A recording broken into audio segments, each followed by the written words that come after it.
देखिए, रुपये का जो सीरीज है ये दूसरा भाग है। और इससे पहले भाग में हम लोगों ने रुपया का नाम जब नहीं आया था उससे पहले हम लोग किस तरीके से खरीद बिक्री करते थे वो हमने जाना। आज हम ये दूसरा भाग में जानेंगे कि ये रुपया जो है इसका नामकरण कैसे हुआ। नमस्कार, मैं हूं आकाश महतो और आप देख रहे हैं आकाश महतो ब्लॉग।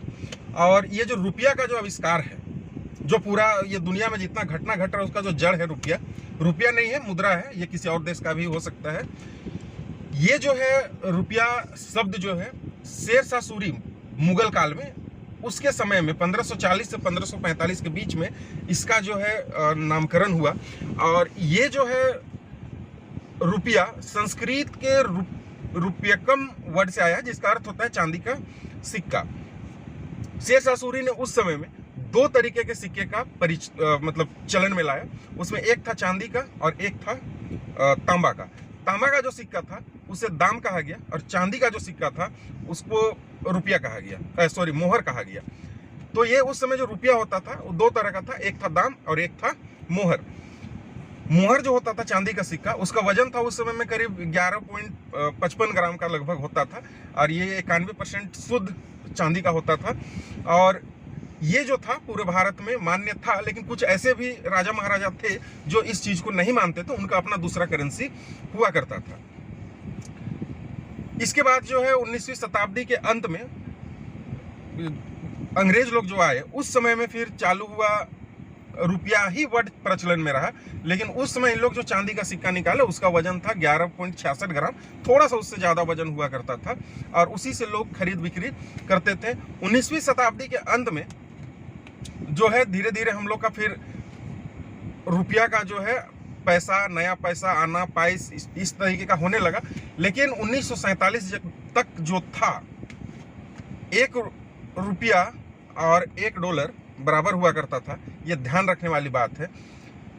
बीच में जो है अमेरिका में 1947 से पहले ही 1934 के आसपास में भारी मात्रा में चांदी का जो है खदान मिलने से भारत का जो रुपया था, जो चांदी का सिक्का था, उसका वैल्यू जो है कम हो गया और उसको रुपया का गिरावट कहा जाता है। पहला गिरावट वही समय हुआ था। तो विदेश से जो सामान लाते थे उसमें जो है चांदी का वैल्यू कम होने से, ज़्यादा चांदी देने से हम लोगों को सामान मिल पाता था। जैसे आज का डेट में डॉलर, अगर अमेरिका से हमें कुछ सामान लेना है, डॉलर में चूंकि पेमेंट करना होता है, तो एक डॉलर में 80 रुपया होता है। 80 रुपया देंगे तब जाके एक डॉलर हम लोग को मिलेगा। उसी तरीके से जो है सोना भी मिला। सोना मिलने के बाद में जो चांदी का वैल्यू था वो पूरी तरह से कम हो गया। माफी चाहूंगा, जो पहले वाला अमेरिका में ये चांदी मिला, चांदी ने एक्चुअली में सोना मिला था। तो लोग सोना को प्रचलन में ज्यादा ले आए, जिससे रुपया का गिरावट हुआ। ये था रुपये के इतिहास का 1900 तक का इतिहास। 1500 से लेकर 1900 तक रुपया का क्या इतिहास था। ऐसे रुपया तो रुपया ही, पूरे भारत देश में एक ही रुपया चलता है, लेकिन अलग अलग भाषा में इसको अलग अलग नाम से जाना जाता है। जैसे गुजराती में इसको रुपयो कहा जाता है, असम में टका कहा जाता है, बंगाल में टाका कहा जाता है और ओडिया में टोंका कहा जाता है। अलग अलग जगह में अलग अलग इसका है। रुपया जो है, अंग्रेज जो है, पहला कागज का नोट कब से प्रिंट होना चालू हुआ, कहाँ छपता है, कैसे छपता है, ये सारा इतिहास जानेंगे इसके अगले भाग में। तब तक वीडियो देखने के लिए आप सभी को दिल से धन्यवाद। वीडियो अच्छा लगे तो शेयर और सब्सक्राइब, लाइक कर दीजिए। अरे बड़ी गरीबी में चल रहे हैं। वीडियो देखने के लिए दिल से धन्यवाद।